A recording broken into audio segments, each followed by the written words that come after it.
Esse salmo fala de vivermos a potencialidade que há em nós. Em alguns trechos muito pautados, se você tomar o cuidado de ler todo esse salmo, que eu incentivo você que faça, porque aqui a gente perderia muito tempo lendo o salmo, diz assim: o perverso em sua maldade persegue os pobres e em suas armadilhas o aprisiona. Gente, aqui nós não estamos falando de alguém que persegue você. É você que se persegue. Uma época, um tempo atrás, um tempo não tão distante, os meus alunos sabem porque eu partilhei isso, eu fui convidada para dar uma palestra sobre prosperidade e êxito. Antes de mim, tinha uma pessoa que palestrou e que dizia que a gente precisava selecionar as pessoas com as quais a gente se relaciona, que a gente precisava se relacionar com pessoas ricas, que a gente precisava olhar o quanto essa pessoa tinha de cheque especial.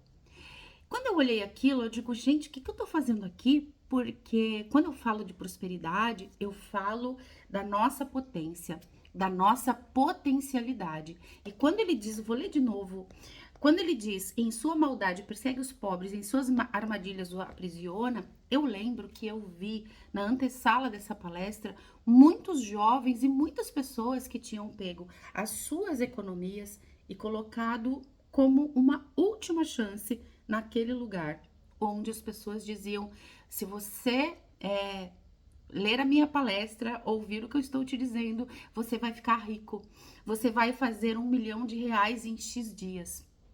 E eu pensei, que grande engano, que grande engodo essas pessoas estão aqui fazendo. E eu lembrei de um sonho que eu tive com Jesus.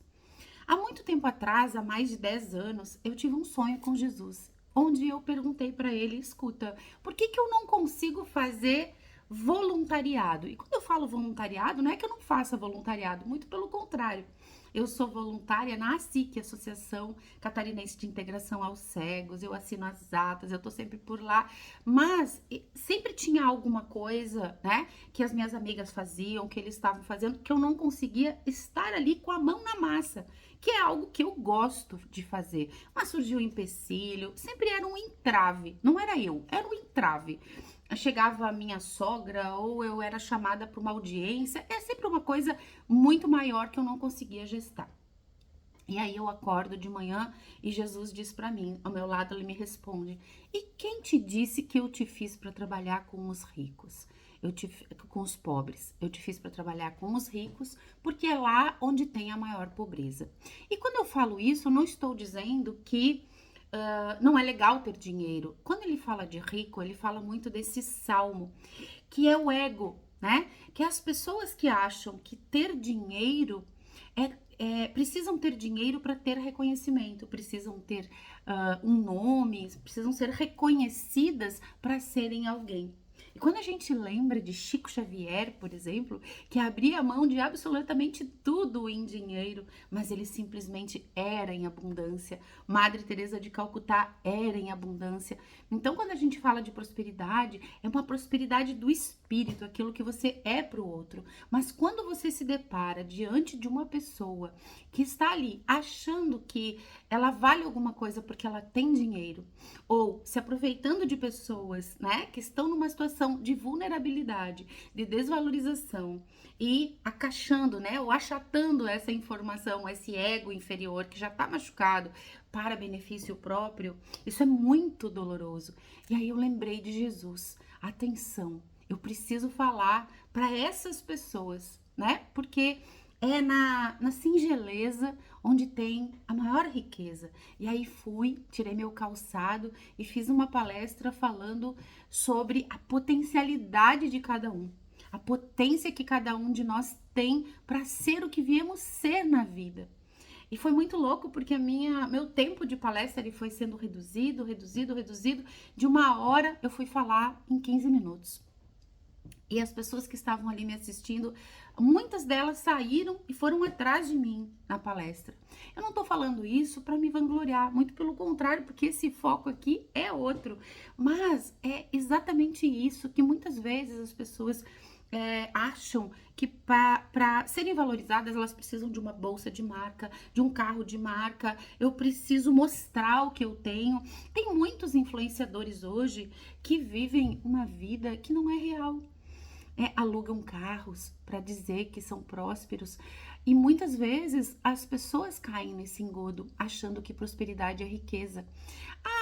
Ontem ou anteontem uma pessoa me perguntou aqui no mesmo no Instagram, dizendo, tá, mas o que que você acha das pessoas que mudam o nome e elas prosperam? E aí eu fiz um questionamento. Você acha realmente que Steve Jobs era um homem próspero? E quando eu falo de Steve Jobs, eu não estou falando na riqueza que ele construiu. Eu falo como homem, como ser humano.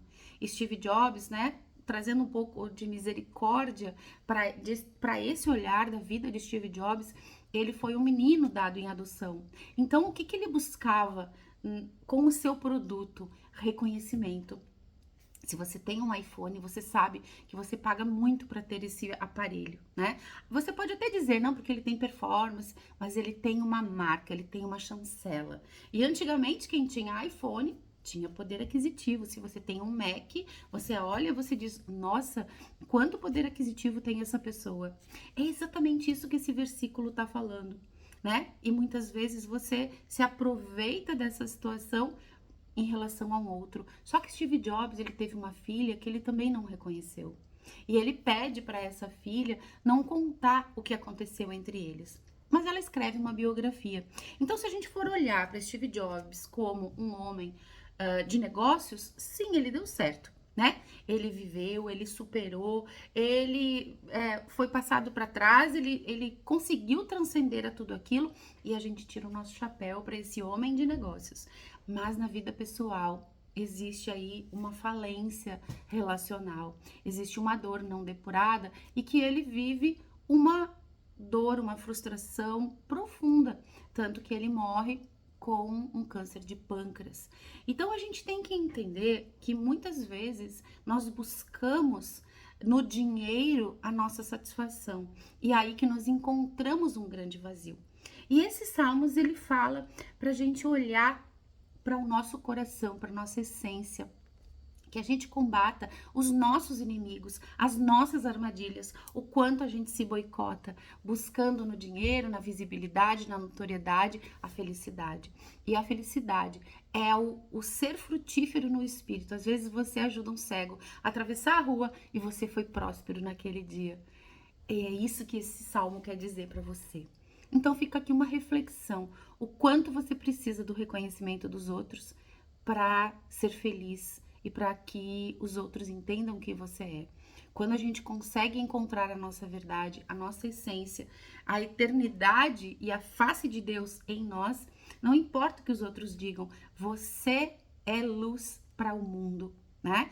E é a transformação da solidão em solitude. Você aproveita o tempo com você para se alimentar espiritualmente. Mas esse alimento não é para você, é para que você emane esse alimento para o próximo. Porque, como disse Viktor Frankl, o homem transcende a si mesmo quando ele é para o outro. Um grande dia para você com essa monstruosa reflexão.